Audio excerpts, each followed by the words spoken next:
Como havia comentado no bloco anterior, falamos sobre o diagrama de Van Euler e havíamos comentado sobre a relação de inclusão e a relação de pertinência. Relação de pertinência é a relação entre elemento e conjunto. Relação de inclusão é a relação entre conjuntos.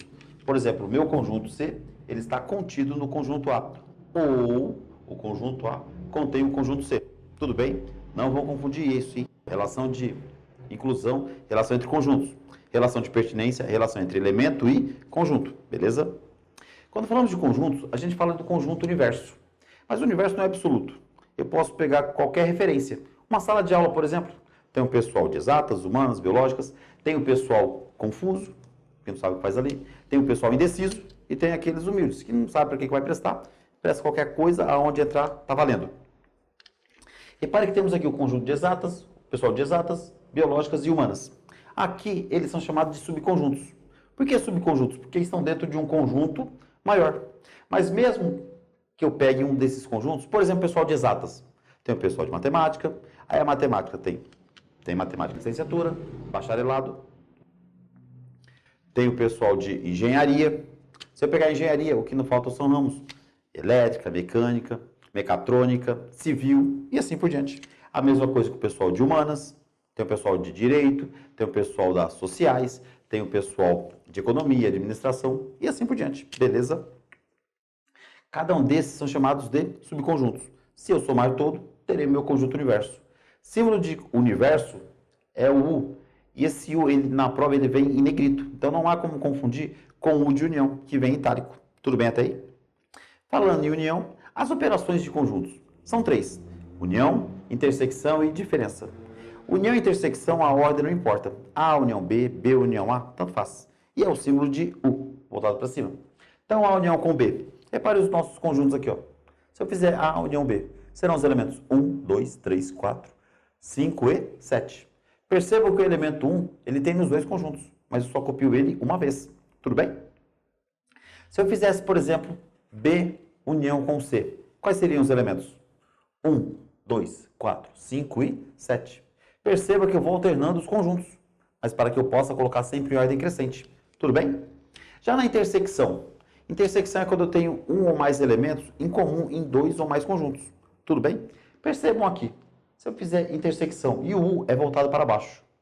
Se vermos a intersecção de A com B, só tem um único elemento, que é o elemento 1. Quando eu tiver um conjunto com um único elemento, a gente fala que é o conjunto unitário, porque só tem um elemento, apenas um. Outra forma de representarmos esse conjunto intersecção seria desta forma. Se eu pegar o conjunto A e aqui o conjunto B.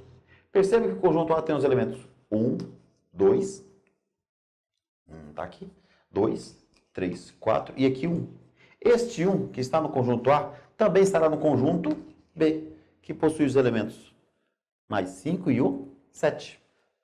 5 e 7. Então veja que outra forma de representarmos é pelo diagrama. Aqui está o meu conjunto A com os elementos 1, 2, 3 e 4. Mas quando eu pego o conjunto B, tem os elementos 1, que é em comum no A, o 5 e o 7. Mas vejam agora se eu fizer a intersecção de B com o C. Se olharem para o diagrama, entre o conjunto C e o conjunto B, tem algum elemento em comum? Não. Quando não tiver nenhum elemento em comum, a gente fala que é um conjunto vazio. Símbolo de conjunto vazio ou é as chaves sem nada dentro, ou é o φ, que é o zero cortado. Toma cuidado, hein? Não inventem de falar que o zero, você colocar o zero, serve. Porque quem coloca o zero, eu até entendo a ideia, está colocando um valor, mas eu não estou me referindo a valores, e sim a elementos. Então, não tem o elemento zero aqui, então não coloque ele. Ah, eu vou colocar assim, que eu já vi em livros assim. Está errado também. Não faça isso. Símbolo de vazio, ou é as chaves sem nada dentro, ou é apenas o φ. Tudo bem até aí? Diferença. A diferença é que causa problema. Se eu fizer A menos o B, B menos o A, dará resultado diferente. Vejam aqui, ó. A menos B é diferente de B menos o A. Ó, diferença. Se eu fizer A menos o B, é o primeiro conjunto que conta. Eu vou fazer o conjunto A como referência. Farei, aliás. Então, A menos o B. Eu vou olhar os elementos aqui, ó. O 1 tem no conjunto A e também tem no conjunto B. É como se fosse um menos o outro. Perceba que os elementos 2, 3 e 4, eu tenho eles no conjunto A. Tenho eles no conjunto B? Não. Então não há como eu subtraí-los. Por isso que eles estão aqui, ó. A menos o B os elementos 2, 3 e 4. Mas perceba se eu faço B menos o A. Agora, o meu conjunto B será a minha referência. Esse elemento 1 será eliminado por este. Os elementos 5 e 7, eu tenho eles aqui. Tenho eles aqui para subtrair? Não. Então, no B menos o A, teria os elementos 5 e 7. Então, percebam, A menos o B, eu tenho 3 elementos no caso. 2, 3 e 4. B menos o A tem uns 2 elementos. 5 e 7. Percebam que é diferente. Normalmente, o pessoal erra na diferença porque acha que é a mesma coisa. Não é. União e intersecção, a ordem não importa. Agora, B menos o A e A menos o B importa. Outro detalhe importante. A menos B são os elementos 2, 3 e 4, que são esses elementos aqui, ó.